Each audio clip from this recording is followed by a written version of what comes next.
Good morning, everybody.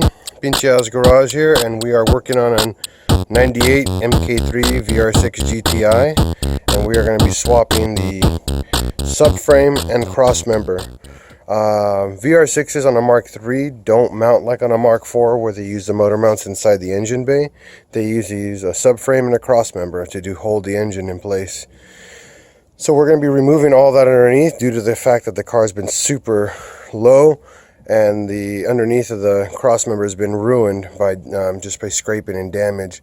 So first things first, get the car off the ground, jack it up on jack stands, jack it up, put it on jack stands, put some wood chucks on the back wheels just to be for, safety precaution.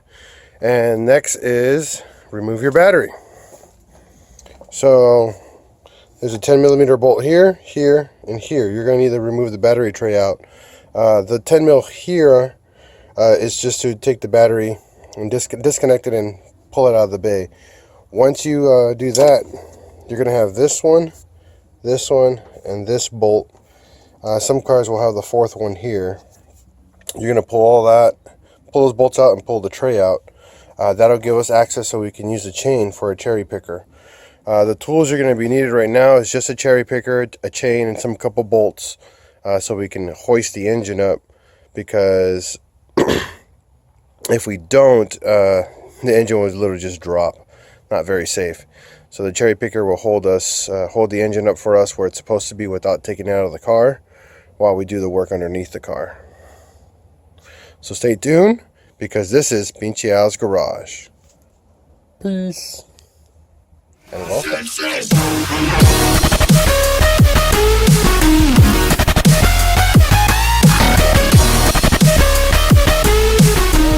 Next step is setting up your chain for putting the tension on the engine. So the first thing you're going to need to do is, if you have a chain with a hook on it, I was able to hook it up towards the back of the motor mount right there. You'll see it right there and towards the back.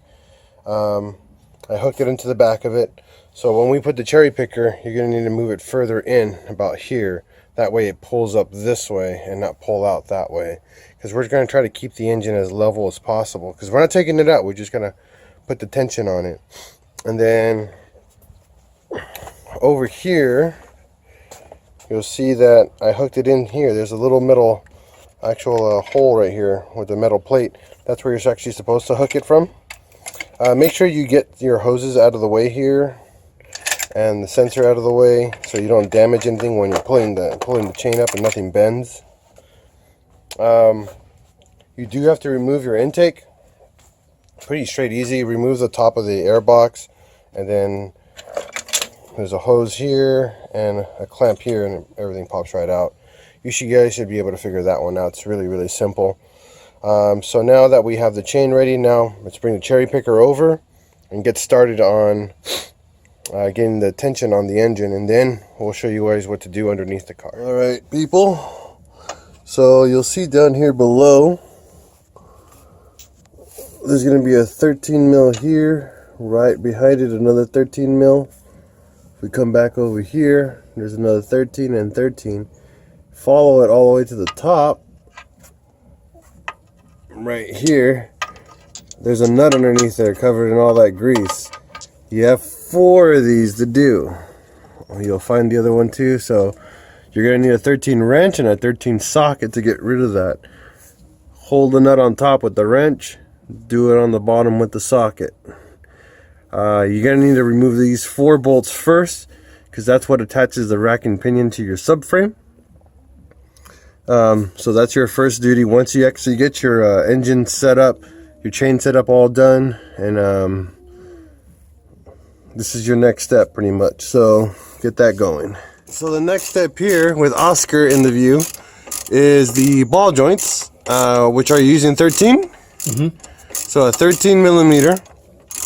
You need to remove the ball joints, and then you're going to need to remove the sway bar bolt right here. I think that's a 13 or a 16 as well. That'll be the next step for getting the subframe ready to be pulled. So remember the ball joints and the sway bar bolt right here. There it is, right there. Those are the two parts you need to remove on that side of the car. And then we'll show you what to do next. So now with the ball joint and sway bar removed, you guys are going to need to take the actual spindle here and pull it out of this and get the control arm to drop pretty much. You gotta get this to drop, but you're gonna have to pull the sway bar, I mean not sway bar, but the spindle out of that ball joint socket. So once you guys get that going, pretty much on both sides, because we're gonna try to remove everything as a whole. We're not trying to piece everything out because it's gonna be a lot easier. So do that first and I'll show you what to do next. So now with the ball joints removed and the sway bar removed, we are now able to actually put some tension on the engine. So one thing you're going to need to pay attention to, depending on your style of your hook, be careful because there are sensors here. There's a sensor here, and then you have your throttle body over here. So when you pull up the chain, go for it, Oscar. You want to make sure that all the tension is not going to damage anything. So keep watch on where this is going to be putting tension on. And then have them go up. And remember, we're only taking the tension off the car. We're not picking the car up because this is bolted still to the car. So be very, very careful. We're just putting the tension off the car so we can drop the subframe. This also helps to remove the bolts on the motor mounts because you're going to need to do that as well. So now that you got some tension on there, next thing you're going to need to do is remove the motor mount bolt here on the engine side. And then on the transmission side, this one's a harder one to see. But it's towards the back of the motor. There it is. You can see here, that bolt right there is for the transmission. You're going to take that one off. Once you do that, then you can start relieving the bolts on the actual car itself, the subframe. But those are the two primary ones there that'll hold that side of the car up. The next one is going to be the crossmember up in front of the car, but we'll do that after this. So get started on that, and then we'll show you what to do next. You got your motor mounts off. Time to actually get the subframe off. So first thing here, you'll see right here where my finger is. There's an 18 mil bolt right here, and you'll see there's an 18 mil bolt here, and then two 13 mil bolts behind it. There you go. Those are pretty much what holds the entire subframe up. The rack and pinion will drop with the car, but it won't drop off the car. It'll just hang for a little bit. Don't be afraid of that. So that's what's going to be next. So do that on both sides, and then at the last bolt, do it together because you guys want to drop the pinion slowly, not like just hit the ground and stuff. So you guys can be careful. So the next thing is, now that we got the subframe dropped, you'll see there, and the engine's doing, the cherry picker is doing its job on that side. You'll see we fall into a little predicament here where the subframe can't come out now because, well, there's no space for it to drop it. You'll see the motor mounts are all in the way, so what we're going to do is we're going to jack up the car on one side, pull one of the jack stands out and slide it out through this side. Hopefully we can do that. That's it. That's enough. A little bit more. So just be careful, guys. Don't get underneath the car with just a jack. Try to do it just from a distance. So we're gonna give this a try. So we supported the engine setup with the jack underneath, using a good 2x4, a long one that crosses the pan to hold the pressure going instead of the engine leaning back. With that, it gave us the ability to pull the subframe all the way out, to pull the cherry picker out as well. So that being done, you see that? Now we're just gonna pull the subframe out. Pop in the new one, well, used new one, because we'll show you what all the damage is with this damn thing in just a second. Here, this is the old one. This is our replacement one. We gave it a good cleaning. You'll see here, this motor mount here, it's pretty much fucked. You can wiggle that. This one's all nice and firm. Good. On that side, same thing. The motor mount's really good. One thing I wanted to show you guys, let's flip the subframe over. And this is why we're changing it. Whoever had the subframe prior, you'll see that completely grinded it through here. Same over here. You can actually see the control arm right here through the steel. Very unsafe, because now this creates pretty much a spot where this can crack and fail completely. Don't want that while you're dailying. So just something you guys can pay attention to if you guys are going to be riding dirt nasty low. Be careful. This other subframe is pretty much perfectly fine. So the same way that you pulled it out is the same way that it goes back in. We're going to mount it back as fast as we can so we can show you how to do the crossmember up in front, which is a little bit trickier. So stay tuned. We're going to put this one back in. Remember, just reverse the process to reinstall the other one. It's not that difficult, but the difficult part will be the next one after that. That's a little bit more trickier to get out. Alright, stay tuned. Alright, so the next step here is, since we already got the subframe in, now we're going to do the crossmember up in front. You're going to need a 16, a 10 millimeter, and a Phillips to do this job. Remember, you still need the cherry picker, so all we're going to do right now is break them loose. So, because it's going to be kind of a cramped spot once you have the cherry picker in here. So you'll see here, there's a 16 here, and the 16 here. That's the motor mount 16. Same thing on the other side. And then there's a 10 millimeter here. This one's welded. You got to get it from the back side on top. Right here.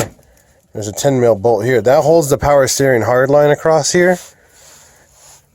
So that way when you drop this main bar, this whole bar will go down and you're going to pull it out that way while leaving the power steering intact. That way you don't have to drain anything.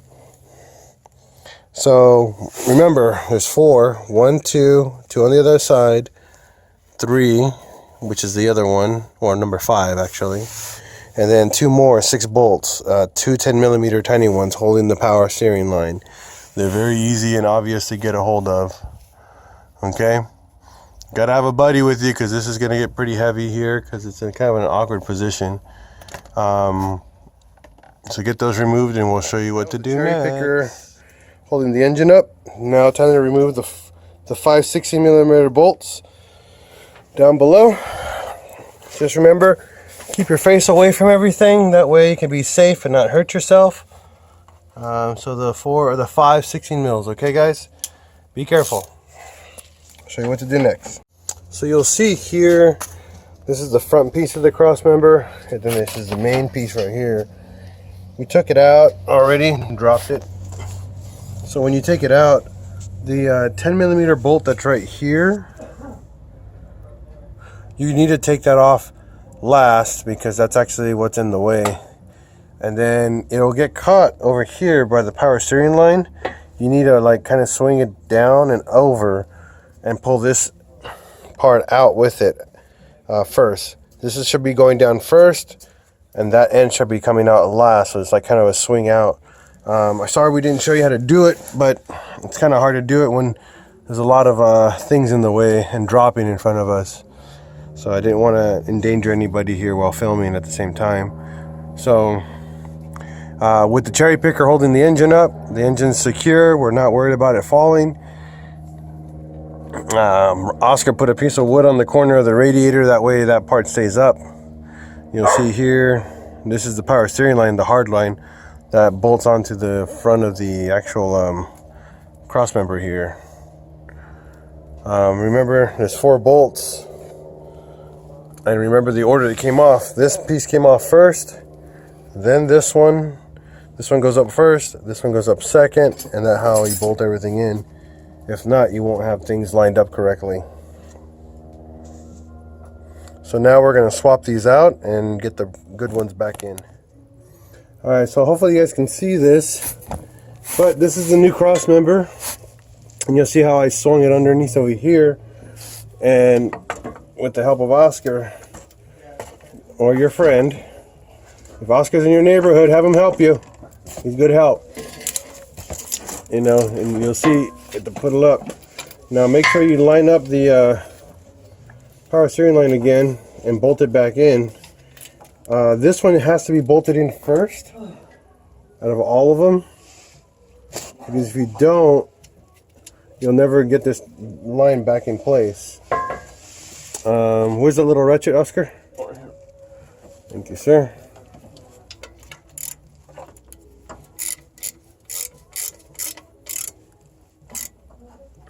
So yes, this should be your number one priority, this bolt here. You see how we looped it up over there. Now the next thing is to raise it back up. Okay, get the radiator out of the way.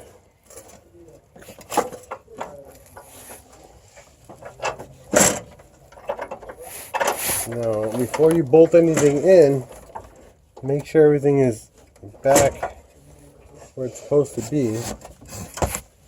And only put the one bolt in the back first.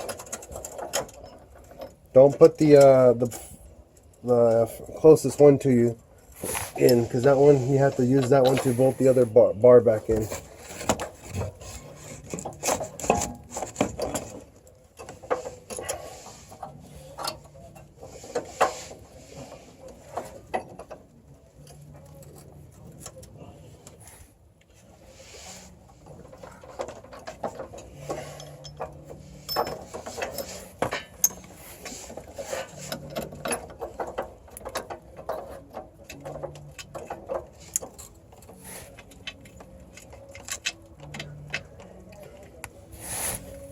So remember, one bolt only, and then on the other side one bolt, and then make sure your motor mount bolts back up or lines back up on top, and then we'll show you how to get the main bar that holds the radiator in place back in place pretty much. Alright, so what's next is kind of messed up on the guys on the order. First we had to actually put the motor mount bolt in through the top. Once you put that one in, it'll hold this bar in place for you guys. Then the actual lower cross member goes in next, because it sits on top of the main cross member.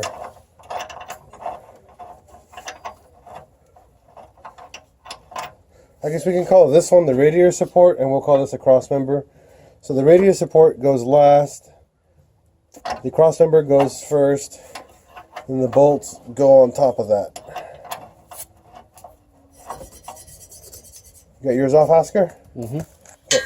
So lift. Gotta get that wood off now. Got it? Got it. Okay.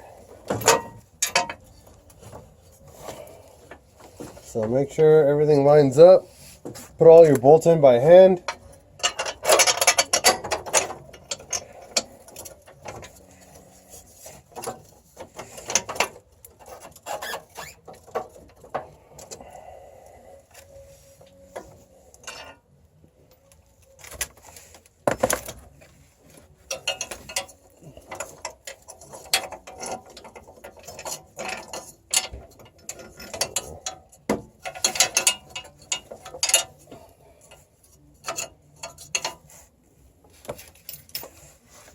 And once you do that, you guys are good to go.